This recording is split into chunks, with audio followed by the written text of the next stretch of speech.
ഈശോ മിശിഹായിക്ക് സ്തുതിയായിരിക്കട്ടെ. ഈശോയിൽ സ്നേഹമുള്ളവരെ, ഇന്ന് തിരുസഭയിലെ ഏറ്റവും സുപ്രധാനമായ തിരുനാളുകളിലൊന്നാണ് പന്തക്കുസ്ത തിരുനാൾ. ശിഷ്യന്മാരുടെ മേൽ ഈശോ തീനാവുകളായി പരിശുദ്ധാത്മാവിനെ അയച്ച് അവരെ ശക്തരാക്കുകയും ധൈര്യപ്പെടുത്തുകയും ചെയ്ത് സുവിശേഷം അറിയിക്കാൻ ബലപ്പെടുത്തിയ പരിശുദ്ധാത്മാവ് വന്ന ദിവസത്തിൻ്റെ ഓർമ്മ, തിരുസഭയുടെ ജനനത്തിൻ്റെ ദിവസം, ഇങ്ങനെ പല പ്രത്യേകതകൾ കൊണ്ട് ഈ ദിവസം വളരെ പ്രധാനപ്പെട്ടതാണ്. ഇന്നത്തെ ഈ ദിവസത്തോടുകൂടി ശ്ലീഹാകാലം സഭയിൽ ആരംഭിക്കുകയും ചെയ്യുന്നു. ഇന്ന് നമ്മൾ വായിച്ച് ധ്യാനിക്കുന്നത് വിശുദ്ധ യോഹന്നാൻ്റെ സുവിശേഷത്തിൽ നിന്നാണ്. പരിശുദ്ധാത്മാവിനെ കുറിച്ചുള്ള ഈശോയുടെ വാക്കുകൾ. യോഹന്നാൻ്റെ സുവിശേഷം 16-ാം അധ്യായം 8-ാം വാക്യം: അവൻ വന്ന പാപത്തെക്കുറിച്ചും നീതിയെക്കുറിച്ചും ന്യായവിധിയെക്കുറിച്ചും ലോകത്തെ ബോധ്യപ്പെടുത്തും. പരിശുദ്ധാത്മാവ് വരുമ്പോൾ പല കാര്യങ്ങൾ ചെയ്യുമെന്നും അവനൊരു സഹായകനായി കൂടെ ഉണ്ടാകുമെന്നും ഒക്കെ ഈശോ പറയുമ്പോഴും 3 പ്രധാനപ്പെട്ട ദൗത്യങ്ങൾ പരിശുദ്ധാത്മാവ് ചെയ്യുന്നതിനെക്കുറിച്ച് ഈശോ ഇവിടെ സൂചന നൽകുന്നു. പരിശുദ്ധാത്മാവ് വന്നു കഴിയുമ്പോൾ ഈ 3 കാര്യങ്ങളിലേക്ക് നമ്മളെ പ്രത്യേകമായി നയിക്കുമെന്ന് ഈശോ ഓർമ്മിപ്പിക്കുന്നു.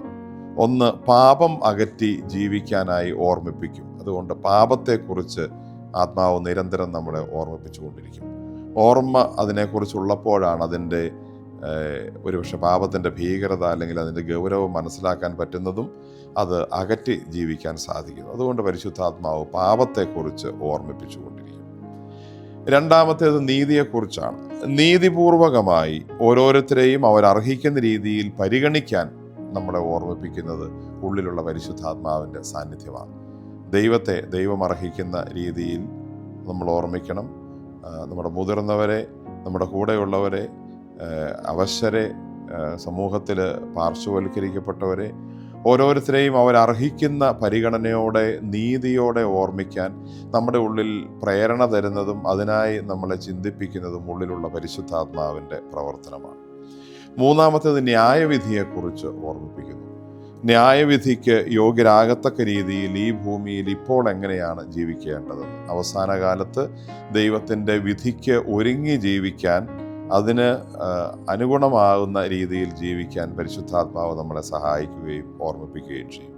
അതുകൊണ്ട് പരിശുദ്ധാത്മാവ് ചെയ്യുന്ന ഈ 3 കാര്യങ്ങളും നമ്മുടെ ഈ ലോക ജീവിതത്തിൽ വരാനിരിക്കുന്ന ലോകത്തെ വെച്ച് നോക്കുമ്പോൾ വളരെ പ്രധാനപ്പെട്ട കാര്യങ്ങളാണ്. പാപത്തെക്കുറിച്ച്, നീതിയെക്കുറിച്ച്, ന്യായവിധിയെക്കുറിച്ച് ആത്മാവ് നമ്മളെ ഓർമ്മിപ്പിക്കുന്നു.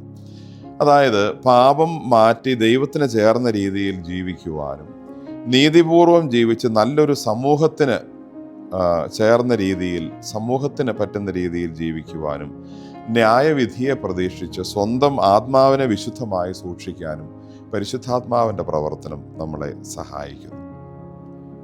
നമ്മുടെ വിളിയും മറ്റുള്ളവർക്ക് ഇത്തരമൊരു ആത്മീയ സഹായമായി, ഓർമ്മപ്പെടുത്തലായി മാറാനാണ്. പരിശുദ്ധാത്മാവ് നമ്മളോട് ചെയ്തു തരുന്ന കാര്യങ്ങൾ നമ്മുടെ വാക്കുകളിലൂടെയും പ്രവർത്തനങ്ങളിലൂടെയും നമുക്ക് മറ്റുള്ളവർക്ക് ചെയ്യാൻ സാധിക്കുമ്പോൾ നമ്മളും പരിശുദ്ധാത്മാവിൻ്റെ ആ ദൈവിക ദൗത്യത്തിൽ പങ്കുചേരുന്നു. നമുക്കും മറ്റുള്ളവരെ പാപം അകറ്റി ജീവിക്കാനായിട്ട് പ്രേരിപ്പിക്കാം, ഓർമ്മിപ്പിക്കാം, സഹായിക്കാം. മറ്റുള്ളവർ നീതിയോടെ പ്രവർത്തിക്കേണ്ടതിന് അവരുടെ മുമ്പിൽ നമുക്ക് നീതിയോടെ പെരുമാറി കാണിക്കാം. അതുപോലെ മറ്റുള്ളവരും ന്യായവിധിയെക്കുറിച്ച്, ദൈവത്തിൻ്റെ അവസാന വിധിക്ക് ഒരുങ്ങി ജീവിക്കേണ്ടതിന് പ്രേരകമാകുന്ന രീതിയിൽ നമ്മുടെ ജീവിതം വിശുദ്ധമായി ജീവിച്ച് കാണിച്ച് മറ്റുള്ളവരുടെ മുമ്പിൽ നല്ല മാതൃകയാകാം. പരിശുദ്ധാത്മാവിൻ്റെ നിരന്തര സാന്നിധ്യവും ഈ 3 നിരന്തര ഓർമ്മപ്പെടുത്തലുകളും എപ്പോഴും നമ്മുടെ ജീവിതത്തിൽ ഉണ്ടാകട്ടെ. പരിശുദ്ധാത്മാവിൻ്റെ നിരന്തര സാന്നിധ്യം നമ്മളെ എപ്പോഴും നയിക്കുകയും വിശുദ്ധിയിൽ കാത്തു സൂക്ഷിക്കുകയും ചെയ്യട്ടെ. പന്തക്കുസ്ത തിരുനാളിൻ്റെ മംഗളങ്ങൾ ഒരിക്കൽ കൂടി ആശംസിക്കുന്നു. ആമേൻ.